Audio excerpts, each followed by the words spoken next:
Hello everyone, good afternoon. दोस्तों, आज का जो हमारा पौधा है वो है कड़ी पत्ते का पौधा, जिसे मीठा नीम भी कहा जाता है। और इसको अपने जो है इसके बहुत सारे औषधीय गुण होते हैं दोस्तों, इसलिए भी इसको अपने घर में गार्डन में सभी लोग लगाते हैं और खाने पीने में इस्तेमाल करते हैं।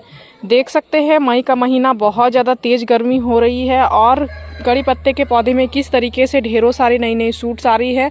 लगातार से इनका ग्रोथ भी हो रहा है। पौधा बहुत ही सुंदर हरा भरा बना हुआ है और बहुत सुंदर जो है वो घना भी मेरा पौधा बना हुआ है, जो कि 14 इंच के इस टूटी सी बाल्टी में लगा है दोस्तों।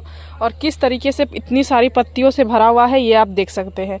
इस पौधे को लगाया हुआ मेरे गार्डन में जो है दोस्तों लगभग 1.5 साल हुआ होगा, उससे ज़्यादा नहीं हुआ होगा। और पौधा किस तरीके से कितना ज़्यादा घना हो गया है ये भी आप देख सकते हैं।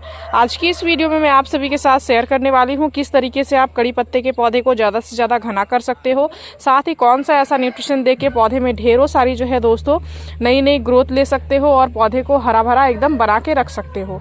तो नमस्ते दोस्तों, मैं हूँ किरण और मैं स्वागत करती हूँ आप सभी का हमारे इस यूट्यूब चैनल किरण की बगिया में। तो चलिए दोस्तों, इस वीडियो को स्टार्ट करते हैं और पौधे में किन किन चीज़ों पर ध्यान देना है उन सभी चीज़ों के बारे में बात करते हैं। कड़ी का पत्ते का जो पौधा है दोस्तों एक समय बहुत ही अच्छा खासा फ्लावरिंग करता है और इस तरीके के इसके फ्रूट्स भी बन जाते हैं। यहाँ पे आप देख सकते हैं इस तरीके के फ्रूट्स भी बन जाते हैं। अगर इस तरीके के ढेरों सारे फ्रूट्स आपके पौधे में बने हुए हैं तो आप उनको सबसे पहले हटा दें। मेरे भी पौधे के हर एक ब्रांच पे जो है ये फ्रूट्स बने थे दोस्तों, मैंने क्या किया हर एक जगह से हटा दिया है और इनको जो है वो एक जगह पे 4 जो फ्रूट है इनको छोड़ दिया है मैच्योर होने के लिए। क्योंकि ये जो पौधा है दोस्तों ये इसके बीज होते हैं इससे भी बहुत ही ईजिली ग्रो हो जाता है। तो मैं इनको ग्रो करना चाहती हूँ और पौधे तैयार करना चाहती हूँ, इसलिए मैंने यहाँ पे 4 बीज रखे हुए हैं। ये अच्छे से मैच्योर हो जाएंगे, जब पक जाएंगे तो मैं इससे पौधे जो है वो नए पौधे तैयार करने वाली हूँ। आपके भी पौधे में अगर इस तरीके के हो रहे हैं तो आप इनको नए पौधे बनाना चाहते हैं तो इनको वेस्ट बिल्कुल भी ना समझे, इससे आप नए पौधे जो है वो तैयार कर सकते हैं। तो यहाँ पे मैंने 4 रखा हुआ है। आपको ज़्यादा नहीं रखना है। अगर आप रखते हो तो एक नुकसान ये भी होता है कि ये पौधे की ग्रोथ को धीमी कर देता है, क्योंकि पौधा जो है अपने पूरे न्यूट्रिशन को इसी पे लगाता है, इसको मैच्योर करने पे लगाता है। इसलिए हमें ज़्यादा नहीं रखना होता है, हमें जो है वो कम मात्रा में ही रखना है। जितना पौधा आपको उगाना है उतना ही रखना है और बारी बारी से रखना है। हर साल जो है ये आते ही रहते हैं। एक ही साल अगर आप ढेर सारे बीज रख लोगे तो फिर लास्ट ईयर आप फिर से अगले साल क्या ही करोगे। इसलिए पत्तियों पे भी आपको फोकस करना है, तो कम चीज़ों को आप इसको रखें। तो ये चीज़ पे भी आपको विशेष ध्यान देना है। अब मैं आप सभी को बताऊंगी घना पौधे को कैसे करनी है। घना करने के लिए आपको आपके पौधे की करनी होगी कटाई छटाई, प्रूनिंग से ही ये जो पौधा है दोस्तों ये ज़्यादा से ज़्यादा घना होता है। तो जैसे ही आपके पौधे में जो नई सूट्स आ रही हैं, अगर आप उसको ज़्यादा से ज़्यादा घना करना चाहते हो तो आप वहाँ से क्या कर दो, कटाई कर दो। देख सकते हैं यहाँ से हमने कटाई करी हुई है, तो किस तरीके से मैक्सिमम ढेरों सारी ब्रांचेज आई हैं। उसी तरीके से हर एक जगह पे टिप की मैं कटाई करती हूँ और 2 से 3 नई ब्रांचेज मुझे मिलती है। यहीं पर मैं आप सभी को दिखाती हूँ। यहाँ पर आप देख सकते हैं मैंने कटाई किया है तो ये 2 ब्रांचेज इधर से निकल के आई हैं। इस तरीके से कटाई से पौधे में मैक्सिमम नई नई ब्रांचेज आती हैं और पौधा हमारा मैक्सिमम जो है वो नई नई सूट्स लेके आता है, जिससे हमारा पौधा ज़्यादा से ज़्यादा घना होता है। और घना होता है तो ढेर सारी पत्तियां हमें इस पौधे में मिलती हैं। तो एक काम आप यह कर सकते हो। उसके बाद दूसरा इसमें जो काम करना है दोस्तों वो करनी है इसकी मिट्टी की थोड़ी थोड़ी हल्की हल्की गुड़ाई, वो भी 15 दिनों में या फिर महीनों में एक बार। इस तरीके से 15 दिनों में या फिर महीने में एक बार आप मिट्टी की गुड़ाई हल्की हल्की अवश्य करें। और इसमें जो भी जैसे कि यहाँ पे खरपतवार जितने भी सारे उग रहे हैं इनको भी हटाना ज़रूरी है।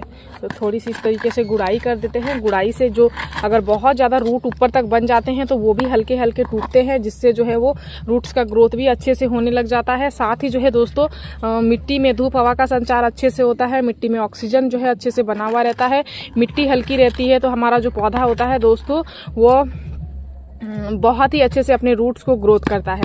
तो ये सारे फ़ायदे होते हैं हमारे गमले की मिट्टी में गुड़ाई करने से। साथ ही और एक यह फ़ायदा होता है कि गमले की मिट्टी में जब हम गुड़ाई करते हैं और धूप हवा मिट्टी में अच्छे से लगती है तो मिट्टी में किसी भी तरीके की अगर फंगस वगैरह लगी हुई होती हैं दोस्तों तो वो सभी चीज़ें जो है वो ख़त्म हो जाती हैं। तो इसलिए भी मिट्टी की गुड़ाई ज़रूरी है। देख सकते हैं मैंने सभी खरपतवारों को भी हटा दिया है। देख सकते हैं। इसके बाद आपको आपके पौधे में न्यूट्रिशन के तौर पे जिस चीज़ का इस्तेमाल करना है दोस्तों, सबसे पहला देना है कॉम्पोस्ट। महीने में एक बार कॉम्पोस्ट पौधे में देना ही देना है, क्योंकि ये जो पौधा है दोस्तों ये बड़ा होता है। जितना बड़ा आप करना चाहोगे उतना बड़ा यह पौधा होता है। वैसे तो जब हम टेरेस में लगा के रखते हैं तो इसकी कटाई छटाई से कटाई कर करके और घना करके और छोटा ही बना के रखते हैं, लेकिन अगर आप ज़मीन में लगाए हो तो बहुत बड़े भी आप इस पौधे को कर सकते हो।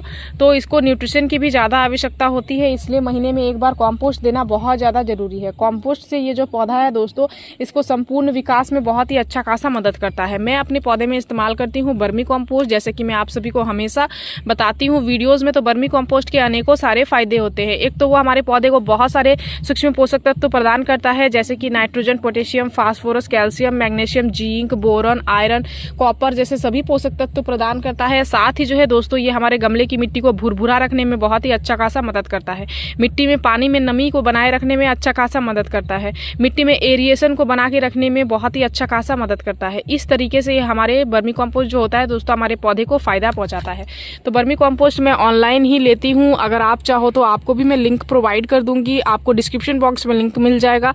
आप वहाँ से आसानी से वर्मी कॉम्पोस्ट ले सकते हो और अपने पौधे में उसका इस्तेमाल कर सकते हो। सबसे पहला चीज़ कॉम्पोस्ट इस्तेमाल करने के बाद आपको दूसरी चीज़ें इस्तेमाल करनी है। अब ऐसा नहीं है कि अगर आपके पास काउ डंग कॉम्पोस्ट है तो भी आपको वर्मी कॉम्पोस्ट लेके इस्तेमाल करना है। आप काउ डंग कॉम्पोस्ट भी इस्तेमाल कर सकते हैं, वो भी आपके पौधे के लिए उतना ही फायदेमंद है।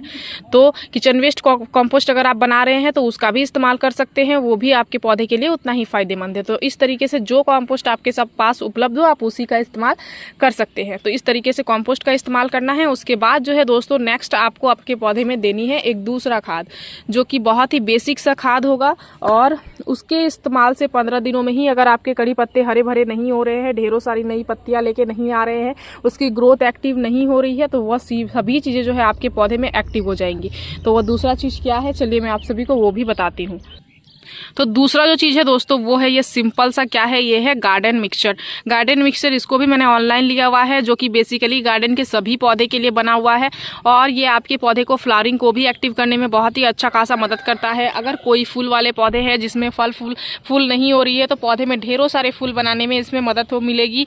इस तरीके से अगर गुलाब के पौधे में फ्लावरिंग नहीं हो रही है तो इसमें भी आप इस्तेमाल कर सकते हो, इससे आपको ढेरों सारी फ्लावरिंग पौधे में मिलेगी। अगर फ्रूट्स के पौधे हैं जिसमें फल फूल नहीं बन रहे हैं, जैसे कि मेरे नींबू में आप देख सकते हैं किस तरीके से फल फूल हो रही हैं, सभी पौधे में बहुत ही अच्छा खासा फ्लावरिंग एक्टिव है, छोटे छोटे फ्रूट्स भी बन रहे हैं। तो इसमें भी आप इसका इस्तेमाल करके अच्छे खासे फायदे ले सकते हो। ये गार्डन मिक्सचर में भी प्रत्येक वो न्यूट्रिशन पाया जाता है दोस्तों जो पौधे के लिए आवश्यक होती है और पौधे के लिए फायदेमंद होती है।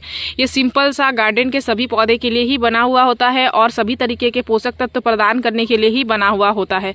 तो इस गार्डन मिक्सचर को 1 चम्मच आपको लेना है और 15 दिनों में एक बार इस तरीके से इसकी मिट्टी में डाल देना है। आप इसको घोल के भी डाल सकते हो या फिर जो है दोस्तों इसको आप इस तरीके से पाउडर के फॉर्म पे भी डाल सकते हो। हमारी मिट्टी अभी सूखी भी नहीं है अच्छे से, तो यहाँ पे मैं इसी तरीके से पाउडर के तौर पे डाल रही हूँ, मैं लिक्विड के तौर पे नहीं डाल रही हूँ। अगर मिट्टी सूखी भी होगी तो 1 लीटर पानी में 1 चम्मच आपको डालना है, तुरंत से ये पानी में घुल जाता है। घोलने के बाद इस तरीके से आपको जो है वो पौधे में दे देना है। लिक्विड फर्टिलाइजर जो होता है दोस्तों वो पौधे को तेजी से जो है वो रिजल्ट पहुँचाता है। और पौधे में अगर आपकी बिल्कुल भी ग्रोथ नहीं हो रही है तो मैं आपको प्रेफर करूँगी कि मिट्टी को सुखाने के बाद आप अपने पौधे में लिक्विड फर्टिलाइजर ही डालें, ताकि आपका जो पौधा है वो तेजी से ग्रोथ को लाए और तेजी से आपको आपके पौधे में रिजल्ट दिखना शुरू हो जाए। हफ्ते भर में ही जो है दोस्तों पौधा रिजल्ट दिखाना शुरू कर देगा। लेकिन हमारे पौधे बहुत ही अच्छे खासे घने और बड़े बने हुए हैं, ग्रोथ भी हो रही है, तो इस तरीके से भी मैं फर्टिलाइजर अपने पौधे में अप्लाई कर सकती हूँ, ताकि धीमी गति से पौधे को न्यूट्रिशन मिले और पौधा जो है दोस्तों धीमी गति से ही हमें बहुत ही अच्छा खासा रिजल्ट दे और ढेरों सारी नई ग्रोथ से भरा हुआ रहे। तो इस वीडियो में दी गई जानकारी अगर आप सभी को अच्छी लगी दोस्तों तो इस वीडियो को लाइक शेयर कमेंट जरूर कीजिएगा। अगर आप इस वीडियो के माध्यम से हमारे चैनल पर नए आए हैं तो चैनल को सब्सक्राइब कर लीजिएगा, बेल आइकन जरूर प्रेस कीजिएगा, ताकि हमारी जो भी नई वीडियोस आएंगे उनके नोटिफिकेशन आप सभी को मिल जाएंगे। इस वीडियो को आपने पूरा देखा उसके लिए मैं आप सभी को तहे दिलों से धन्यवाद देती हूँ दोस्तों। मिलते हैं एक अदर वीडियो पे। नमस्कार।